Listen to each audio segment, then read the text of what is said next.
What's up guys, MrGimms back again for another GimmsRant. Hope everyone's having a great day so far and enjoying the 4.70 mid-chapter patch as well as the Rift today, which I'm also going to enjoy in the stream tonight.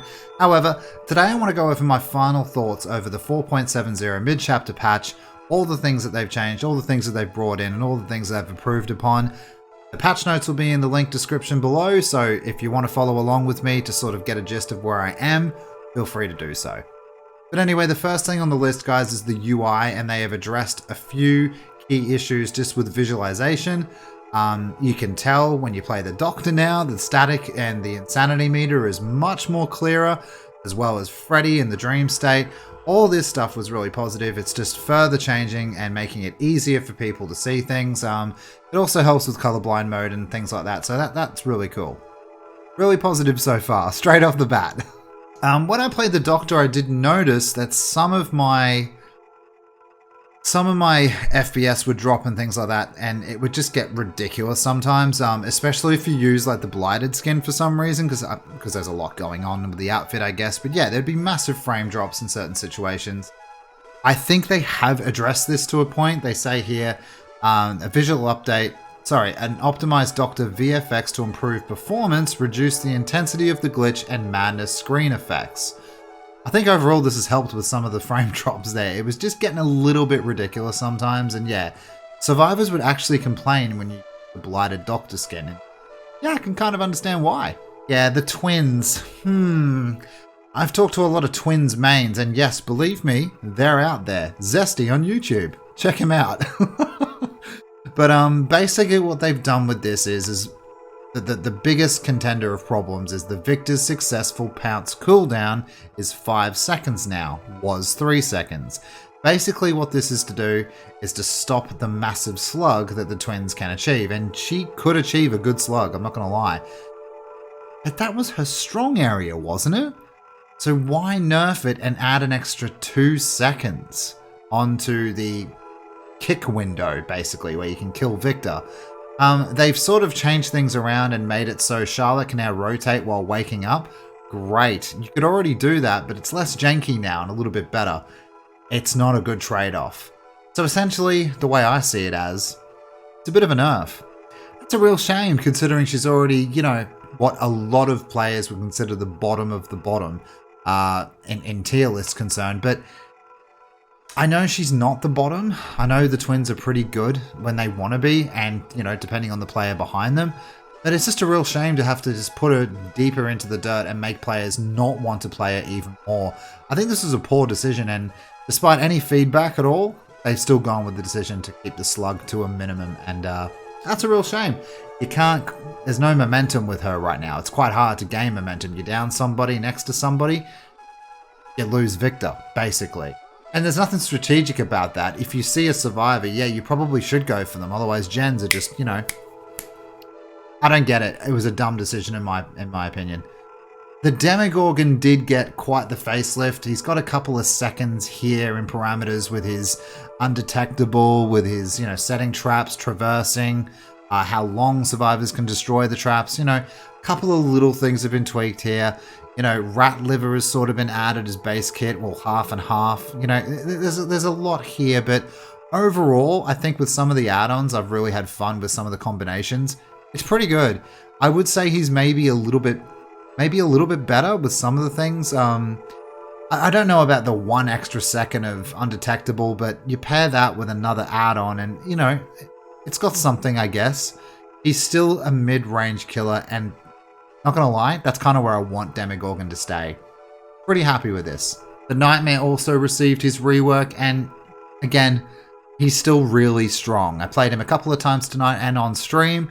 Honestly, not much has changed here, especially with Palette Freddy, which is my favorite Freddy, which is weird how that didn't get changed too much. Anyway, Dream Palettes changed, reduced to 7, was 10, so it's 3 less. It's not a big deal. His Dream Snares, however, in my opinion, has changed a lot more, which is from 5, was 8, and it also brings down his movement speed to 4 meters per second rather than his normal movement speed when he's charging the Dream Snare. Yeah, I never really liked Dream Snare Freddy anyway. I kind of just, I mean, it's great that it's there if you want to shake things up, but I always love Palette Freddy. Palette Freddy's my favorite in particular. Not much of a change here, guys. Some of his add-ons are really cool. You can hear footsteps better in the dream world. You can't do Forever Freddy anymore, which to me was the biggest and best change when it came to Freddy. So overall, really happy with these changes as well. The Huntress, yeah, the Huntress, her iridescent are just a joke in my opinion. One makes her move at 4.6, so a normal killer's movement speed, but you have no hatchets. Okay, cool. So you pair that with maybe like, I guess what they're trying to say is pair this with the other iridescent, which gives you one hatchet now with an insta down, but you have to keep going to the lockers constantly to recharge your one hatchet for an insta down. So you gotta be pretty good with that shot and you gotta make sure it counts.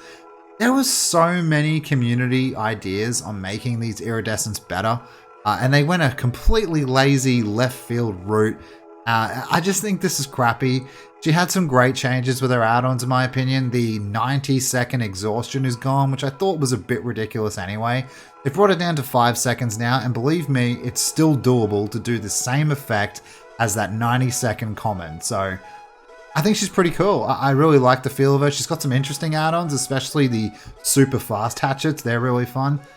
She's pretty good. I'm pretty happy with it. I just think the iridescents are lazy reworks in general. No one will use them. They're supposed to be the best add-ons. Doesn't make sense to me. The hook struggle mechanic is gone, so now you've got skill checks. Love this. Think it's great. I'm sick of smashing my keyboard. Spacebar's going to break any day now. And the perks. Small game, honestly, has not changed at all since PTB, so it's still an extremely strong perk. Yeah, hexes are pretty much done, aren't they? I think we're going the direction of hexes are just leaving the game. Like, they're not going to last long in games. I've played a few games tonight and a few games on stream. Ruin was gone within the first minute, and I'm not going to run Undying just to try to save it for possible extra totem. It's not worth it. Small game, I love the perk. I used to love it back in the day, and I love it. I love the change. Like, I think it's awesome, but I just think it's too strong.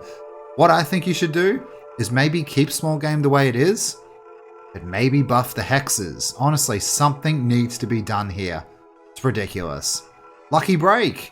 Now hides scratch marks as well as blood. In the PTB, I believe it was 90 seconds or 80 seconds.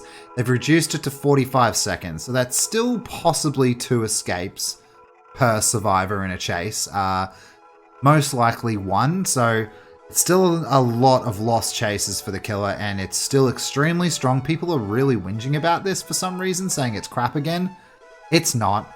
Try using it, yeah? Try using it before you 5 minutes after the update has dropped say it's crap now. Objective Session is exactly the same way as it was in the PTB. I honestly don't think it's a big deal. I think it's pretty good where it is now. Also, at the start of every trial now, 1 obsession is allocated to a survivor despite the loadout of killer or survivor. That's really cool as well. So obsessions are just in the game now, you know what I mean? To trigger those base events. Yeah, I'm not too worried about Objective Obsession. Some people are freaking out on my YouTube comments. Weird. But the biggest things and the biggest concern that a lot of people had were the bug fixes, and we didn't know if we were going to get any because guess what? The devs weren't transparent and didn't tell us what they were working on in general. Fixed an issue that would prevent pallets from stunning killers under certain circumstances. Amazing. Thank you for fixing the pallet bug that was in the game for far too long. Why don't you guys just do mini patches to fix the game? I don't get it. Why do we have to wait for big things like this? Fix an issue that could cause rare items to appear in chests. So keys, they kind of dance around it with the way they word things. They always do that. So yeah, you're not going to get a key, you know, every 3rd or 2nd time now, which was ridiculous. So I can start easing off with Franklin's Demise. Maybe not though, because it's still ridiculous. And fixed in issues that could prevent hooks from respawning if broken with a perk breakdown. It's great that you addressed that. Thank you. I wish you had just said in like a tweet or something like that, hey, we see the issue, we're going to fix it. You know, you were happy with people not being reported for it, but I don't know. It's just weird, man. It's the way they go about things is strange. Thank you for fixing it though. I really appreciate it. Overall, I'm okay for most of the reworks. There's some lazy design here and there, but you know, behavior reasons, whatever. I'm looking forward to the Rift tonight. I know it's already out, but I'm still looking forward to it. I'm looking forward to the build cosmetics and everything else that's going to come with it. It's a licensed Rift. That's really cool. This is the first step into maybe something in the future that could be even bigger. So I'm pretty happy with this 4.70 mid chapter, as well as the Rift that's coming with it. Well done, Behavior, for the most part. I do wish transparency would return, though. I think that's a massive issue. You have a lot of players, your loyal players, freaking out in between updates because we don't know what you're doing and we don't know what direction you're going to go in. We're all just left in the dark. And it all stems down to the fact that you get upset when people call you names or whatever, or when people... It's like, I get that as well. There's a lot of douchebags out there, but at the same time, you need to grow a backbone. You need to take control of your own product a little bit more. That would be my only advice. Yeah, definitely a rant there. Sorry, guys. But anyway, guys, that's going to do it for this GimmsRant. Hope you guys did enjoy. Don't forget to like, share, and subscribe if you did. And also consider joining me on Discord and Twitter to continue the conversations over there and to stay up to date with the channel. Hope you guys enjoyed. I will see you in the stream tonight for the new Rift. And I hope you have a great day, guys. See you later.